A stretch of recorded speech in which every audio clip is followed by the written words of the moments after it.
Welcome to Trend Hacker Future Stories.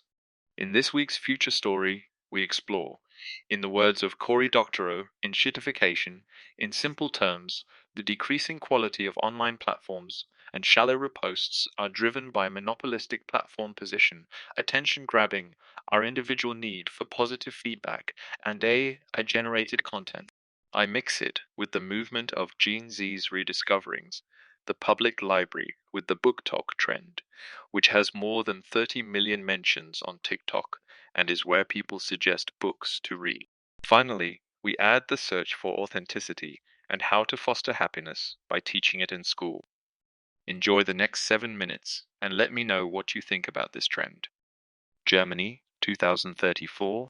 Stuttgart's bustling heart couldn't drown out the digital noise buzzing in front of Doris's head in her augmented reality glasses. She craved a different kind of refuge. The imposing library doors beckoned a promise of respite from the constant barrage of notifications and shallow feeds flooding her augmented reality feed. Doris pushed open the library doors, a wave of hushed reverence washing over her. The scent of paper, a stark contrast to the digital's cold sterility, filled her senses. Her eyes, accustomed to the flickering news, now focused on one warm leather spine of a book, a welcome change. She wandered deeper, the rhythmic hush a balm to her ears. Suddenly, the augmented glasses that she wrapped around her wrist shattered the tranquility. A celebrity feud, another clickbait headline she saw on the display. She silenced it and pulled her sleeve over the glasses, her gaze hardening with a new resolve to reclaim her peace. Doris paused, drawn to a title on a nearby table. A 35-year-old man, deeply engrossed in the internet con, captures her attention. A pang of recognition shot through her. The book dissects the digital era's descent into enshittification, a term resonating with Doris, though she listened only to a summary quite some time ago. This book, she realized, remembered distantly, speaks of an internet trapped in the mundane cycle of repetitive content dictated by monopolistic platforms. This shift towards seeking authentic experiences signals a societal awakening, particularly among the youth who flock to the library not just for study but as a crucible for personal expression and a sanctuary for the authenticity of physical books. In this man's absorption with the internet con, Doris sees a reflection of her quest seeking identity and connection in a landscape increasingly dominated by virtual facades. The sun dips lower as Doris locks the library's doors behind her, the day's tranquility giving way to the evening's anticipation. Her rhythmic and sure steps lead her through the city's twilight-lit streets towards another sanctuary where the past and present blend in the harmonious vinyl crackle. The record shop, her labor of love, represents authenticity in a world increasingly defined by digital replication. As she pushes open the door, the familiar scent of aged vinyl and the soft, ageless hue welcomes her into the space she and her friends have nurtured into a haven for analog enthusiasts. The walls, lined with records spanning decades and genres, tell stories of musical revolutions and cultural shifts, each album a testament to the enduring power of tangible art. Max, a towering figure with a salt and pepper beard, leaned against the counter, flipping through a stack of records with the reverence of a curator handling priceless artifacts. His presence, as much a part of the shop as the records themselves, signals the start of an evening that promises more than just musical exploration. Doris, boomed Max, his voice laced with barely contained excitement. You won't believe what I just unearthed.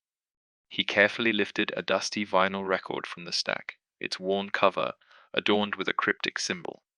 This might just change everything.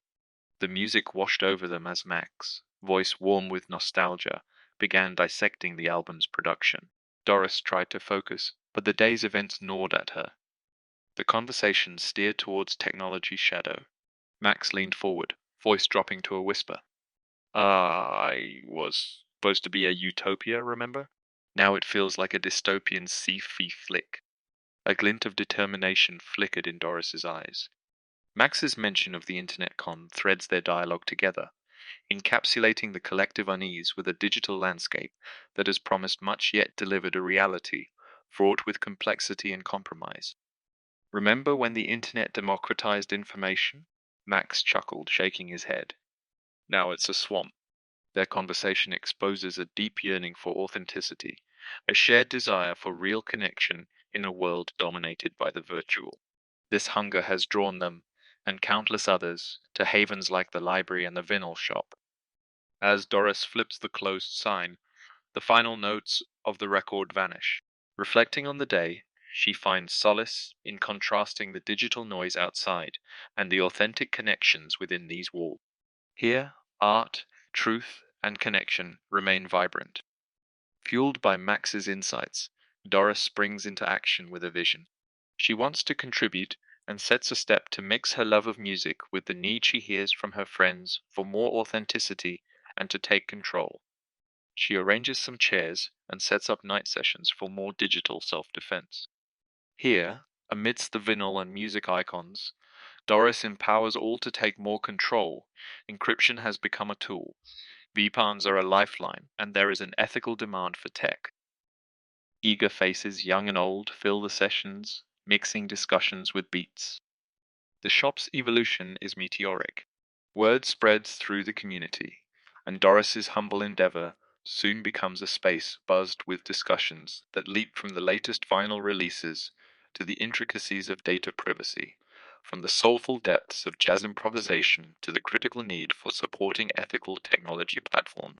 This unique blend of topics attracts a diverse crowd, united in their quest for a more authentic, balanced existence.